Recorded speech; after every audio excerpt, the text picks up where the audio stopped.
Memang kita berada dalam tren penurunan, ya in general penurunan perdagangan global. Tetapi memang ada sedikit anomali di 2 bulan terakhir di mana komoditas yang sebelumnya sempat turun, tren turun dari sekitar Mei, Juni, Juli ini kembali rebound terutama CPO di 2 bulan terakhir, batu bara di 1 bulan terakhir.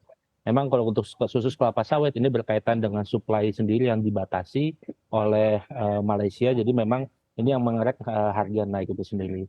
Nah, secara garis besar memang ini yang menolong ekspor Indonesia melebihi dari ekspektasi pasar. Karena kalau kita melihat data 4 tahun terakhir, bagaimana ekspor Indonesia ini sangat berhubungan erat atau berkorelasi positif dengan kenaikan harga komoditas utama seperti CPO dan batu bara. Tapi memang dari sisi impor itu sendiri juga kita melihat memang dua sisi. Memang at the same time impor ini mau tidak mau ada juga kenaikan kalau kita melihat di data bulan-bulan terakhir. Jadi memang dua sisi ini. Memang tapi secara umum kita memang sudah melihat sign dari pelemahan ataupun perlambatan dari perdagangan global, terutama kalau untuk Indonesia yang sangat relevan ini adalah bagaimana sebetulnya dari bulan Oktober 2021 dibandingkan bulan Oktober 2022 ini ada sedikit perubahan struktur nilai ekspor. Kalau di Oktober 2021, 77% dari ekspor kita itu adalah berbentuk ataupun dikontribusi dari industri pengolahan. Dan 15,72% itu dari pertambangan. Nah, ini komposisi ini sedikit berubah di 10 bulan Oktober 2022, di mana proporsi pertambangan ini sedikit lebih meningkat. Memang kembali lagi kita masih ada atau diuntungkan dengan adanya komoditi boom itu sendiri, ataupun bisa dibilang kenaikan harga komoditas dikarenakan supply chain disruption. Tetapi melihat proporsi ini ke depan dengan tekanan yang ada, proporsi ini mungkin akan kembali ke posisi di 2021 atau posisi sebelumnya. Dan mungkin yang patut digarisbawahi lagi adalah dari tujuan utama kita sangat bergantung dengan ekspor atau proporsi ekspor ke Cina itu sendiri. Sama saat ini Tiongkok ini adalah tujuan utama dari pangsa ekspor dan impor non migas Indonesia, di mana kalau dari secara balance di November 2022 ekspor kita ke Tiongkok itu sekitar 6,28, sedangkan impor kita 5,9. Nah, melihat ke depan terutama apa yang terjadi di Cina dengan adanya zero COVID policy dan belakangan juga outbreak itu terjadi, ini memang kita masih mengharapkan ataupun masih mengekspektasi perlambatan ini akan terjadi, terutama tidak hanya di Eropa, di Amerika, yang dimana di Eropa Amerika ini kan target atau tujuan utama dari ekspor, terutama kalau kita tekstil kita ya. Tapi untuk Cina, terutama impor non migas, memang ini Cina ini sangat mendominasi atau sangat signifikan terhadap bisa dibilang performa dari ekspor impor Indonesia.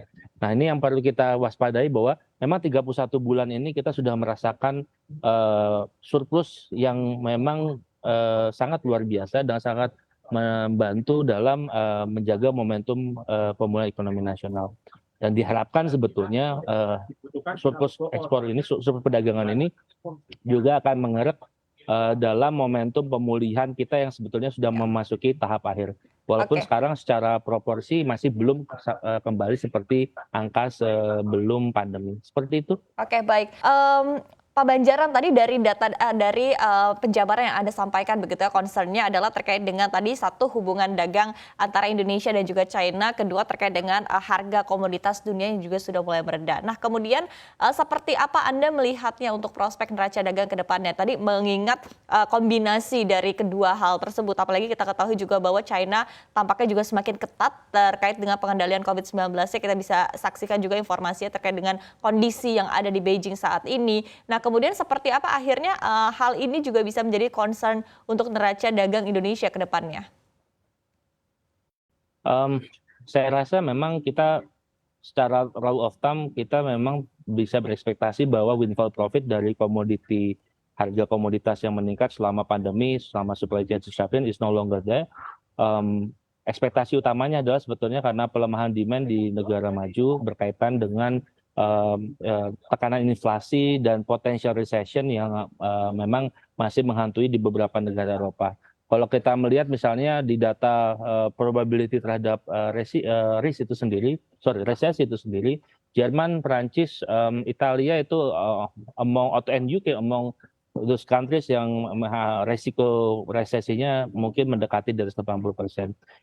China sebetulnya quite low, 20%, karena memang hitungannya apabila terjadi tekanan akibat inflasi yang menyebabkan resesi, memang ekspektasinya adalah apa yang terjadi di Eropa ini akan adanya ya gejolak yang lumayan akan lama, karena memang targeting untuk menurunkan inflasi ini yang sebetulnya membuat it compensate with the lower growth itu sendiri. Jadi pertumbuhan yang semakin melambat karena demand yang semakin melemah di Eropa, dan ini sebetulnya yang kita harapkan ke depan ini mau tidak mau ekspektasi terhadap surplus perdagangan dari ekspor non migas terutama komoditas utama ini akan sedikit bukan sedikit, akan secara signifikan akan menurun.